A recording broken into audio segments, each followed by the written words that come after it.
meu caro colega e amigo Elmar Carvalho. Você está no programa Justiça Suas Ordens, da Escola Superior da Magistratura, que agradece pela sua entrevista. Há algumas décadas, a alfabetização da criança consistia apenas e tão somente em ensiná-la a ler e a escrever. Sabendo ler e escrever, era o bastante para que ela fosse incluída na vida social. Com o aparecimento das tecnologias, surgiu também uma nova ideia de inclusão, a inclusão digital. Já nos últimos anos, passou a dominar também a inclusão ecológica e socioambiental. Para os ecologistas, tão importante quanto ler, escrever e entender de computação é conhecer, é entender, é preservar o ecossistema. Como o ilustre entrevistado vê essas formas de inclusão social que hoje norteia a vida de todos nós? É importante essas noções de ecologia, porque quando a gente fala de ambientalismo, estamos também falando da sobrevivência, ou pelo menos da boa sobrevivência da raça humana. Então, a esses assuntos serem debatidos, discutidos, estudados na escola, faz com que a criança, o ser humano, assimile melhor isto e passe a praticar melhores condutas, porque ele vem aprendendo desde bem jovem. Assim, eu acho que não só noções de ambientalismo, mas também eu acho que noções éticas devem ser ensinadas nas escolas para que nós possamos ter melhores cidadãos, pessoas melhores, para que a própria sociedade tenha mais consciência dos males que eles podem causar ao ambiente, assim como também, no caso do ensino, da ética, da moral, o jovem também perceba que ele, ao se tornar um bom cidadão, assim como seus pares, teremos uma sociedade melhor. Porque quando a criança aprende que não deve depredar o patrimônio público, que não deve usar de artifícios, de enganos e até mesmo de subterfúgio para obter coisas que não lhe pertencem, certamente que a escola, que o ensino está contribuindo para uma sociedade melhor. Muito obrigado. Doutor Elmar, nós sabemos que, além da magistratura que o colega exerceu por muitos anos, hoje na inatividade, desenvolve também intensa atividade na literatura, principalmente na poesia. Nós gostaríamos de saber, o programa Justiça Suas Ordens, gostaria de saber por que começou e como começou a se interessar pela literatura e pela poesia. Poesia e literatura serve para quê? A literatura veio a mim de uma forma quase que ninguém pode planejar. Como muitas coisas da nossa vida, nós não planejamos. Nós vamos levado no roldão de certas circunstâncias.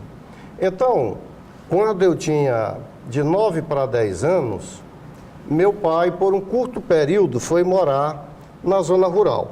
Por um curto tempo. Mas isto fez que eu, um menino nascido na cidade, acostumado com o brilho, com a movimentação da cidade, com os carros, com as luzes, eu passasse a me interessar pelos livros. Então, dos 8 para os 9 anos, eu desenvolvi este vício tremendo pela leitura e, consequentemente, pelo desejo de também produzir alguns textos. E então, a partir daí, comecei a escrever alguma coisa. Meu pai me orientava um pouco. E ele tinha uma pequena biblioteca. E, inclusive, tinha uma biblioteca que tinha algumas antologias. As antologias que vinham até em livros didáticos, como da Ida Costa e outros. E tinha, inclusive, também um livro de história da literatura brasileira, onde havia comentários críticos. E de forma que eu li tudo isso. E meu pai passou a tomar livro emprestado da minha madrinha, que era a prima legítima da minha mãe. Ela emprestou todos os livros da biblioteca do Grupo Escolar Valdivino Tito, que eu lia no Rapidez Incrível, porque eu não tinha outra coisa no interior, na zona rural a fazer, a não ser ler. E aí também ela me emprestava os livros da biblioteca dela, e a essas alturas eu já havia lido todos os livros da pequena biblioteca do meu pai. Também ele comprava quando ia à cidade, comprava outros livros, e depois, quando retornamos à cidade, passei a ler livros de outras pessoas e de outras bibliotecas públicas. De forma que eu posso dizer que, com certeza, a minha vocação literária nasceu daí. De um tal modo que, aos 16 anos, eu já publicava crônicas e contos no jornal A Luta de Campo Maior. Meu pai pedia ao dono lá do jornal, ao diretor, o senhor Luiz Miranda, que era pai do Zé Miranda Filho, para publicar alguma coisa. E de forma que eu já comecei daí. Chegando em Parnaíba em 75, também comecei a publicar coisas nos jornais de Parnaíba. De modo que foi esta, pode-se dizer, a gênese da minha literatura. Na sua visão, a importância da literatura e da poesia? Olha, eu acho a importância demais. Tanto do entretenimento, como do ensinar a pensar e também de ter maior domínio da língua portuguesa. Porque na medida que o leitor observa as diferentes obras, até mesmo obras ruins, mas, sobretudo, que ele toma conhecimento dos clássicos, dos grandes monumentos literários, ele vê o que é uma boa redação e o que é uma má redação. E o livro ensina a pensar, porque um livro você lê na sua velocidade, você para pensar. E, ao tempo que você lê uma história, você pode imaginar como era o cenário, como era o tipo daquela pessoa. Ao passo que no filme ou na televisão você já recebe tudo pronto e acabado e na velocidade dela. No livro não, você pode parar, reler, ler mais devagar. E de modo que, através da leitura, você aprende a ser mais reflexivo, a ser mais argumentativo. Muito bem. Meu caro doutor Elmar Carvalho, o planeta Terra, como é de sabência de todos nós, enfrenta séria e ameaçadora situação. Felizmente, as pessoas estão se conscientizando, estão se esclarecendo sobre a maneira como lidar com o ecossistema e com o meio ambiente. Como o colega vê o futuro desse nosso planeta, tendo essas pessoas que já exatamente esclarecidas procuram seguir caminhos mais diferentes e que podem efetivamente nos caminhar em uma boa direção? Eu, apesar de ser um crítico, tenho tecido várias críticas, escrevi já vários textos combatendo os crimes ambientais, o descaso das autoridades em relação a certos problemas ambientais. No entanto, eu não sou um pessimista. Apesar dos males que o homem vem fazendo à natureza, tanto contra as florestas, como também com relação aos animais silvestres, mas eu percebo que essa conscientização, que essas denúncias estão fazendo um homem melhor, um homem que já se sensibiliza para os malefícios que ele produz. E, ao mesmo tempo, eu que sou um homem que acredito em Deus, eu acredito em Deus. Então, eu percebo que Deus, que os cientistas, que os técnicos vêm encontrando N tipos de soluções para os vários problemas. Assim, estão surgindo fontes energéticas mais limpas, estão surgindo energias renováveis, de tal sorte que a utilização da energia eólica, da energia solar, vai fazer com que não se precise mais construir barragens, que apesar do benefício produz danos incalculáveis ao meio ambiente e ao rio. E também vai diminuir, porque agora também já está se encontrando tecnologias para motores elétricos. Eu, inclusive, comprei agora um patinete elétrico e ele me leva para qualquer lugar, assim, desde que fosse um asfalto. Mas eu observo que tudo isso é caminho para diminuir a poluição, porque já não vai se usar tanto o petróleo, já não se vai necessitar de construir barragens. Então, com essa maior conscientização do homem e com essas novas tecnologias, com esses novos recursos energéticos, certamente que vai diminuir os danos à natureza. Nós vamos ter agora um ligeiro intervalo, meu caro doutor Elmar Carvalho.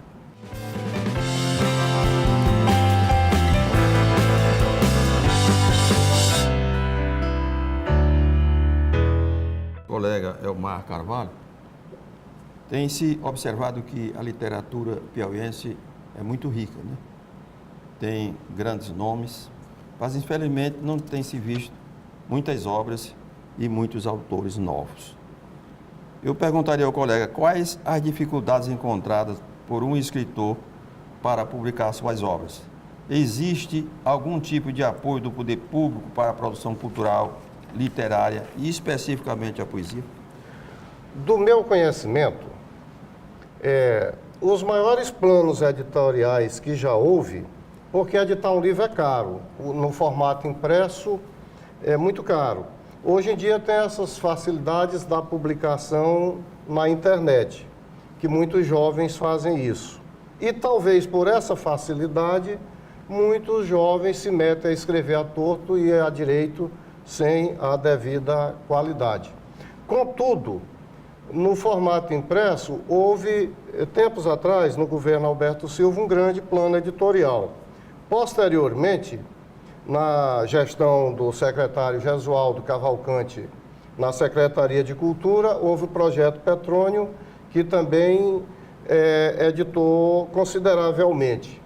E mais para cá, mais recentemente, em determinada época, a Fundação Cultural Monsenhor Chaves foi um grande editor, mas sempre a pessoa só podia publicar passando pelo conselho editorial, até porque isto é o certo, já que se trata de dinheiro público.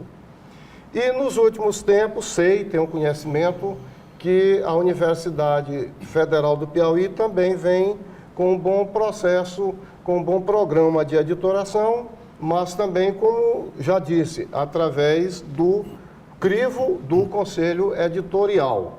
E por último, na gestão do Reginaldo Miranda e, sobretudo, agora na gestão do Nelson Neri, foi feito na Academia Piauiense de Letras um arrojado plano editorial em que foram publicadas várias obras consideradas marcantes, seminais, da literatura e da historiografia piauiense. Então, essa coleção Centenário, que era para ter inicialmente 100 publicações, da quais faz parte este meu livro aqui, de cuja coleção faz parte este livro, ela já ultrapassou em mais de duas dezenas a casa dos 100 exemplares. E na Academia Piauiense também tem outras coleções. Mas o certo é que a Academia Piauiense, contando com apoio de órgãos do Estado, da Prefeitura de Teresina, ela vem, e do CIEC, que é também um incentivo a programas culturais aí do Estado, ela vem com esse arrojado programa editorial, mas sempre tendo que passar por um crivo de um conselho editorial. De que forma, doutor Elmar Carvalho, as pessoas podem se filiar às ações humanas que buscam preservar o ecossistema? É possível se estabelecer com esse propósito uma escala de valores e ações a serem tomadas habitualmente na sua avaliação? Eu sempre digo e repito agora que muito importante é o ensino do ambientalismo, da importância disso nas escolas. É importante que nós nos conscientizemos de que, ao nós preservarmos o nosso planeta, nós estamos preservando nossa casa. No momento, nós não temos outro. Então, e também isto passa pelo nosso próprio comportamento. Porque, às vezes, a pessoa é um grande pregador, é um grande doutrinador, mas ele não faz o seu dever de casa. Ele joga o cigarro na rua, ele joga a sua lata de refrigerante na estrada. Então, é necessário que também nós próprios mudemos os nossos hábitos. Nós percebamos que, ao defendermos a natureza, defendermos os rios e as florestas, nós estamos defendendo a nossa casa, estamos defendendo a nossa sobrevivência. Porque dizem mesmo que se, por acaso, a gente criasse um planeta que não ia dar mais condição à existência humana, depois a natureza terminaria por se restaurar, nem que demorasse muitos anos, terminaria por se reconstituir. Mas o homem, no mesmo, não poderia acontecer para o homem. E depois que se destrói um rio como o Rio Parnaíba, por exemplo, para você limpá-lo, para você restaurá-lo, para você reverter os males causados, o que se vai gastar é muito mais do que o que se gastaria agora com a conscientização, com a tomada de medidas no momento atual. Se sente otimista ou pessimista sobre a possibilidade de termos um futuro menos poluído, de termos um planeta mais preservado com essas novas ações nascidas da conscientização do homem? O homem tem que melhorar muito, como eu disse, porque ainda hoje eu vejo o homem maltratando os animais, nos rodeios, às vezes, em certas cargas excessivas que se colocam nas carroças, esses maltratos na criação e até na morte dos animais, porque se tem que matar o animal, poderia se matar de uma forma menos estressante, menos dolorosa. Se é que isso tem que ser feito, talvez tenha, mas tudo poderia ser feito de uma maneira menos terrível para o animal. E eu acho que com essa tomada de consciência, com as novas tecnologias, às quais já me referi, que vão poluir menos, acredito, eu sou otimista e também eu vejo que Deus vai soltando novos conhecimentos de um tal modo que o homem já pode manipular. Ninguém cria do nada, e só Deus, mas o homem vai criando mecanismos na química em que vai moldando outras matérias, outros tipos de suporte que não sejam tão danosos como se fez no passado. Agora, o fato é que a população aumentou demasiadamente. Por vezes entramos num consumismo exacerbado. E isso tudo concorre para que muitas matérias-primas, a retirada delas, a utilização delas, provoquem danos ao meio ambiente. Porque muitas coisas que se precisa fazer, de uma forma ou de outra, prejudica um pouco a natureza. Ninguém vai aqui querer ser um purista, um excesso de pruridos e achar que não. Mas se pode fazer as coisas cada vez procurando se fazer de forma menos maléfica, menos danosa. Mas o fato é que eu acho mesmo que, com essa maior conscientização, com essa melhora na tecnologia, no manejo dos produtos disponíveis, isso vai ser possível. E também vários representantes da humanidade, vários seres humanos, hoje eles já procuram levar uma vida mais simples, mais minimalista, se afastando do consumismo, exatamente porque ele percebe que o excesso nisto termina por exaurir a natureza. Elmar Carvalho é hoje e sempre, né, um nome de destaque na poesia piauiense e até na literatura nacional poderíamos dizer assim. Entre tantos poemas que o colega já publicou, existe um que mereceu 2 belas homenagens na cidade de Oeiras. E parece que sua terra natal, não sei, acho que não. O colega de Campo Maior. Mereceu inclusive a colocação de uma placa estampando um conhecido poema de sua autoria. Já agora, no final do nosso programa, eu perguntaria ao colega se poderia dizer qual é este poema, onde foi colocada essa placa e de quem partiu a iniciativa. E o colega poderia até encerrar o programa recitando esse poema.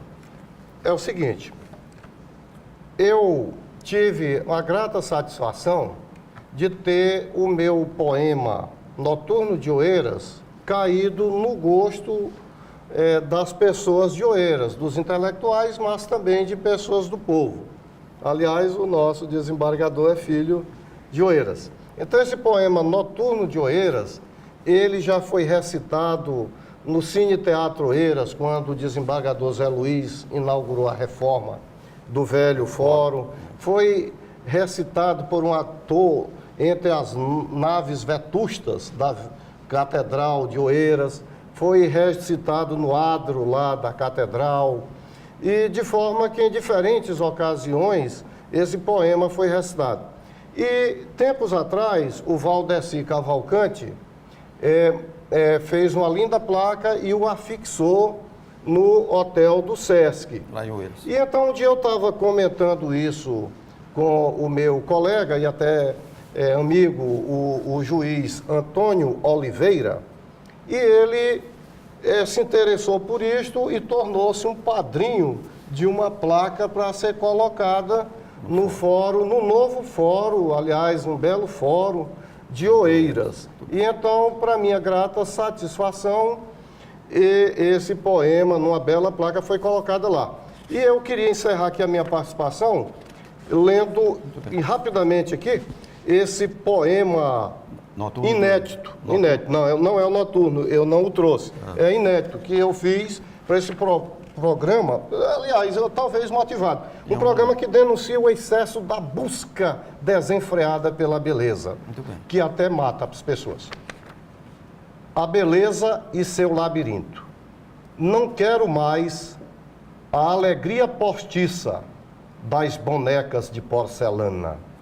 Tampouco me apraz a beleza fugidia das lourinhas de farmácia. Fujo agora dos peitos abundantes, redundantes das bombas de silicone. Não me comove a simpatia das meninas amestradas. Tampouco almejo a presença das damas ou moças de companhia. Persigo tuas negras pupilas, escondidas detrás das lentes azuladas de contato. Já não admiro a beleza morena da cosmética. Dribo as armadilhas da sedução programada das moças de programa. Descreio da perfeição e juventude fornecidas por bisturi e botox. Descarto o sexo sem nexo, solitário das bonecas infláveis. Me acautelo contra as roupas suntuosas e joias cintilantes das bonequinhas de luxo. Não me agradam as cicatrizes florais de exageradas tatuagens panfletárias. É que me tornei o anjo da destruição de todas as lojas de horrores. Mas, contraditório e viniciano, admito, a beleza é sempre fundamental, ainda quando aperfeiçoando e amplificando a beleza natural. A escola agradece a sua entrevista e reconhece que o ilustre colega é orgulho e glória da nossa Academia Piauiense de Letras, um dos nossos respeitados intelectuais e poeta de primeira linha. Muito obrigado. Obrigado.